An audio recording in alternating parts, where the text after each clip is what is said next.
అందరికీ నమస్తే అండి. Welcome back to the art of multi farming. ఈరోజు వీడియోలో మనం అలా కోకో కొబ్బరి తోటలోకి ఒక విజిట్ చేద్దాం. ఈ కోకో కొబ్బరి అనేది మోస్ట్ సక్సెస్ఫుల్ మల్టీ క్రాప్ అని చెప్పుకోవచ్చండి. ఎందుకంటే ఈ రెండు కూడా కోకో నుంచి కానీ కొబ్బరి నుంచి కానీ మంచి దిగుబడి, ఎప్పుడు కూడా నిరంతరం మార్కెట్ కూడా ఎప్పుడు బాగుంటుంది. మెయిన్ ఏంటంటే కొబ్బరిలో బెనిఫిట్ అయితే బొండాల పరంగా బొండాలు అమ్ముకోవచ్చు. రేట్ లేదనుకుంటే కొన్ని రోజులు ఆగితే అవి ముదిరిన తర్వాత ముదురుకాయలుగా అమ్ముకోవచ్చు. మళ్ళీ వాటి ఉప ఉత్పత్తులు కూడా మనకి ఎక్కువ ఉంటాయి. ఈ ముదురుకాయలు కూడా ఈ మార్కెట్ లేదనుకుంటే వాటిని కురుడికాయల కింద ఉంచేసుకోవచ్చు. ఫర్దర్గా వాటి నుంచి ఈ డొక్కుల నుంచి మళ్ళీ పీచు తీస్తారు. పీచు మళ్ళీ దాని ఉప ఉత్పత్తుల్లోంచి ఈ కోకో పీట్ అని చెప్పి నర్సరీలో మొక్కలకి మనం ఎరువుగా వాడడానికి, అలాగే ఈ మొక్కలు పెంచడానికి ఉపయోగించే చిన్న చిన్న ప్యాకెట్లో వాడడానికి ఈ ఉపోత్పత్తులు ఇవన్నీనండి. అలాగే బొమ్మలు తయారు చేయడానికి, పరుపులు తయారు చేయడానికి పీస్ ఉపయోగిస్తుంటారు. అంటే స్టేజెస్ ఎక్కువ ఉంటాయండి మార్కెటింగ్కి. ఏ స్టేజ్లోనైనా మనం దాన్ని క్యాష్ చేసుకోవడానికి రైతులకు కూడా అవకాశాలు కూడా ఎక్కువగా ఉంటాయి.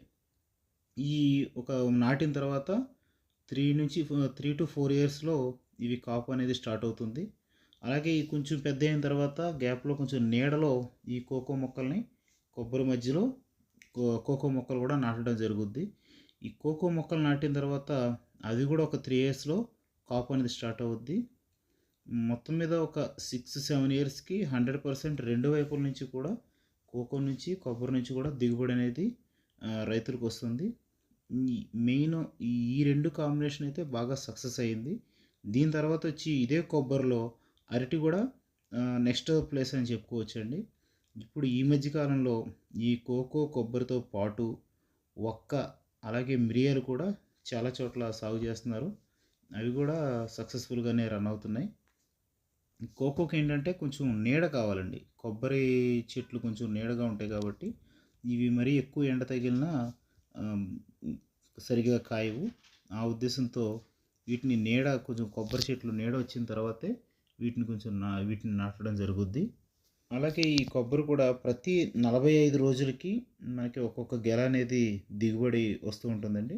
అంటే ప్రతి 45 రోజులకి అన్ని చెట్లు గెల అనేవి ఇంటర్వెల్స్లో 45 డేస్ ఇంటర్వెల్స్లో మనకి కంటిన్యూగా వస్తూనే ఉంటాయి.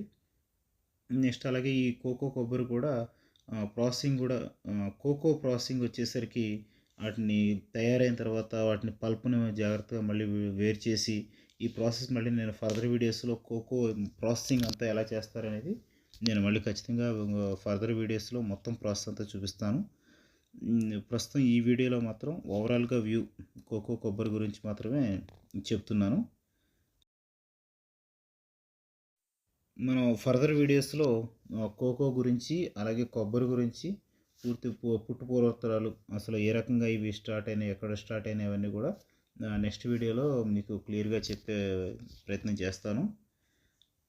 మన వీడియో నచ్చితే ఖచ్చితంగా లైక్ చేయండి, మన ఛానల్ ఫాలో అవ్వండి.